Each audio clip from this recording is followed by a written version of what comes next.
presentations, Dr. Phillips, the leader of the opposition, will share his perspective on wresting Jamaica from the control of criminals in a collective, lawful, and sustainable way. Having served effectively as minister with portfolio responsibility for health, transport and works, national security, and finance and planning, and the public service, he is ideally poised to make a critical contribution to the outcome of today's deliberations, bringing a multifaceted perspective to the fore. As a leader who believes in partnership, in designing workable solutions, the summit that we are here to participate in is the most recent indicator of the creativity and wisdom that Dr. Phillips has brought to his role as leader of the parliamentary opposition. I want to ask you to join me in welcoming to the podium the leader of the People's National Party and the leader of the parliamentary opposition, Dr. Peter Phillips.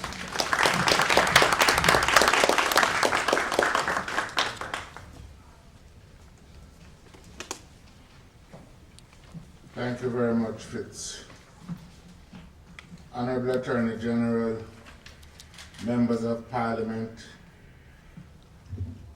President of the Senators, President of the Private Sector Organization of Jamaica, President of the Chamber of Commerce, representatives of other civic groups, members of the Diplomatic Corps, representatives of the security forces, JCF, JDF, and others, ladies and gentlemen. First of all, I'd like to add my word of welcome to all of you who have accepted our invitation to be here today. We think that we are meeting at a time when there is no doubt that crime and violence is rampant across the country, and when virtually no area of our national and civic life has been spared the effects of this violence. I think we are all here together because we share an interest in finding solutions, and we believe that partnership is an effective way to such solutions. All of us can agree that an effective work plan should be the result of a collective effort around which the nation and the national effort can be galvanized. I want to propose also that any such effort to be effective must be lawful and constitutional and respect the rights of all citizens, and that thirdly, it will have to be sustained over the medium and long terms. We decided to convene this stakeholders meeting because it is evident that despite the declaration of 7 states of emergency in separate police divisions, 2 zones of special operations in just over 2 years, there is still no sign of any significant or sustained reduction in the levels of murder or violent crime. And therefore, there is need for us to consider additional tasks, additional ways of confronting this particular challenge of criminal violence. To be clear, the rates of murder and violence in Jamaica taking place now would put us in a category similar to countries where there are civil war conditions. the international benchmark used to define such a condition is 30 murders per 100,000 persons. As of June 2019, Jamaica was registering 46.2 murders per 100,000. This puts us in a category of countries, high crime countries in this hemisphere, like El Salvador and Lesotho, wider afield. The truth is, if we're to be honest, this has been a problem that has been around for some time. Indeed, for every decade since independence, we have had a basic doubling of the rates of murder as measured by murders per 100,000 over the entire period. We had agreed at the Vale Royal talks held this past January that we would have such a meeting. Those consultations, for one reason or another, have not occurred. I won't belabor the reasons why. No. Suffice it to say that we think in the face of the current conditions, it is good for us to be here today. Yeah. And I welcome everyone once again for your willingness to come to this. All of us, I believe, would be sadly aware of the costs of crime, of these high levels of crime to the country. Estimates are that the crime accounts for about anywhere between 5 and 9% of GDP annually. That our economic performance, without belaboring the numbers and the measurements, there is no doubt that one of the effects of crime is to suppress our capacity to perform better economically as a country.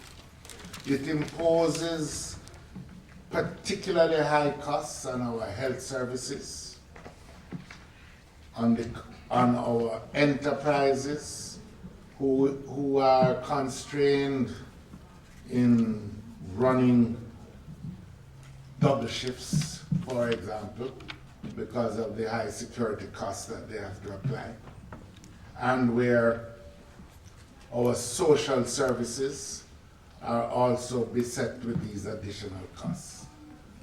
You know, I think Minister Daly is here, former minister, and myself remember all the negotiations with nurses and other public sector workers who used to insist that if they worked late hours, special and additional transport would have to be provided for them because public transportation was not safe.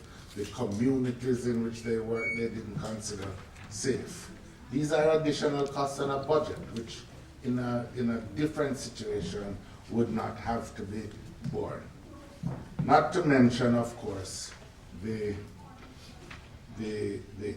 tragedies that so many families have had to endure because of this, the loss of loved ones, the decline in trust and social capital that results from this repeated experience of violent crime. Not to mention also the tremendous burdens that have been placed on the security forces, because the police in particular have been without doubt declared targets of the violence that has been mounted by criminals on the society as a whole. They have represented the first line of defense. Over the past 10 years, there have been some 13,000 plus murders between 2009 and 2018, an average of about 1,300 per year. The lowest over this period number of murders was 1,005 in 2014, and the highest was 1,680 in 2009. It's estimated that 80% of these murders are the result of gang conflicts.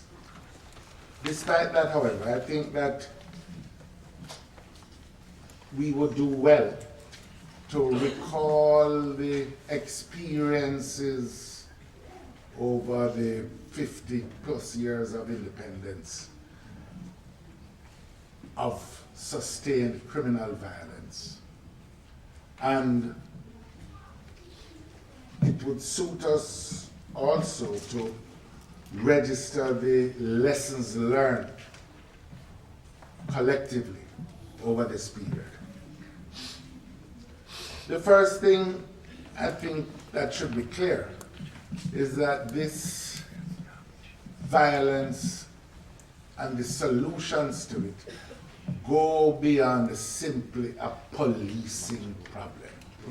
We have had hard policing, different approaches, expanding the size of the police force, removing the civil rights protection of citizens, as in the suppression of crime legislation, and now states of emergency. They have not been an effective deterrent to the continued wave of violence. I think what flows from this is that ought to be a clear-cut acceptance of the fact that any solution would need to be necessarily a multifaceted solution, addressing not just the issues of any deficiencies in the structure and conduct and rules guiding our security forces, but also looking at the deep-seated social dysfunctions which exist in our country. Chief among these, as Carl Stone reminded us going all the way back to the 1970s, is the persistent inequality that scars the social landscape of our country, with the accumulation of great wealth and income at one end of the spectrum, and a large marginalized population that exists at the other end. All the cross-national studies show the issue is not so much absolute poverty or rates of per capita income, levels of per capita income, but the issue, the key predictor of violence across different countries is the extent of the inequality that exists, which generates attitudes of hostility and resentment on a large scale within society, which is one of the reasons why across this hemisphere we see the greatest levels of violence being experienced in countries which share this condition. But there are other social factors to bear in mind, and which would need to be addressed in any long-term or medium-term solution. Issues of weak family structures. Again, research at the university, current research, shows that one of the key factors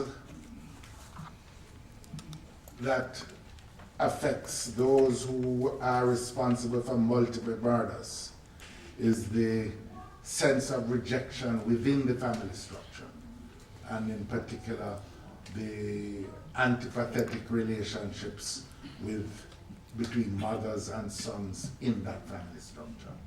And that suggests that any solutions which we seek will have to extend, as I said earlier, beyond the simple facts of policing, extend into our schools, extend into community-based and family-based interventions which the society will need to undertake.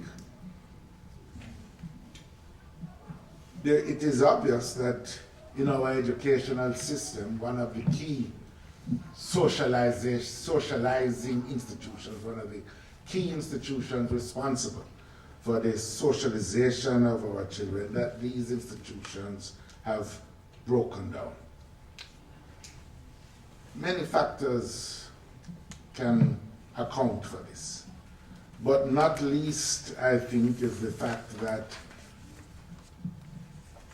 so many of our children in the urban areas have been negatively affected by the persistence of the shift system in schools, which leaves too many of our children unattended for a great part of each day, during which time they fall under the influences not of school leadership, but under the influences of diverse and often negative presence in the communities, ranging from gang recruiters to other types, to scammers and other types of criminal organizations.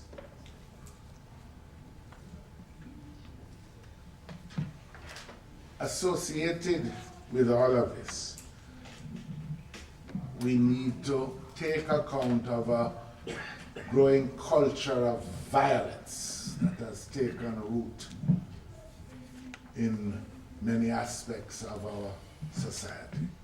A culture that celebrates violence, a culture that promotes it, a culture that disregards all the critical institutions of the society. It has to be addressed on its own terms. Not necessarily I'm suggesting by censorship, but we need to be aware that a counter force needs to be developed in this regard. And this culture of violence in itself cannot be separated from the fact that most of the crime and the violent crime is really undertaken by criminal organizations. Criminal organizations whose main purpose is the search for profit within this space of illegality, and that these organizations, by virtue of their existence outside of the law, necessarily have to develop their own means of enforcement. In the particular circumstances of the drug trade, the illegal narcotics trade, linked to cocaine and marijuana, but more recently, other transnational activities, including scamming, human trafficking, etc., that they have developed their own enforcement mechanisms which are predicated on the excessive demonstrable application of fearsome violence on those who break their rules. And that in turn has helped to generate this celebration of violence that is evident in some aspects of our music and our civic culture in communities. It needs, one might say we need almost a cultural counterattack to confront all of this, especially since so many of the unattached youth get absorbed into this culture. They're estimated to be about anywhere between 160,000, 175,000 young people who are not linked to any ongoing job opportunities, who exist outside of the formal educational setting, and who are a source of ready recruitment into this counterculture of criminality. Our purpose here this morning is not to offer a fixed solution on any one of these areas, but first of all to emphasize the complexity of the challenge. A challenge which must also include getting on with the task of reforming our security forces. From as far back as the early part of this century and before, there have been numerous national security audits of the JCF, I believe at least two that I am familiar with. One during my tenure as Minister of National Security, another during the tenure of Minister Bunting. There were commitments internationally from the European Union and others to facilitate the task of security force reform, which included not only an expansion of the numbers, including establishing new bases for employment linked to performance, which included also an enhanced anti-corruption effort within the security forces, included also the changes to be made to the relationship between the prosecutorial arm and the investigative arm in the security forces. For the most part, all of these proposals have languished and not been fulfilled. Instead, we have one of the lowest rates of security force, one of the lowest ratios of security force to population in the English-speaking Caribbean and in the hemisphere. Instead, we still have not been effective in changing the public perception that there is in fact a clear commitment to root out the corrupt from all parts of our, not only security forces, but elsewhere in the official system. And the clear up rate, and by which I mean the conviction rate, is still altogether too low, which means that you literally, most murderers in Jamaica get away with murder. This sets the stage for serious reform in all these areas. As I'm saying, my purpose is not to set out some clear-cut plan here this morning. My purpose is to identify, first of all, the need for a plan to take account of all these areas, to facilitate a discussion among those with sustained experience in all of these areas as to some of the critical tasks which we can set ourselves now as we go forward. I want to assure you that it is our intention to compile a full report of the deliberations this morning, to share them with the government and among ourselves, and in the hope that this first venture will not be an end in itself, but will ultimately be the first step on a path which we intend to complete of defining a nationally accepted way forward to overcome this crisis which has been with us too long. Thank you very much for being here.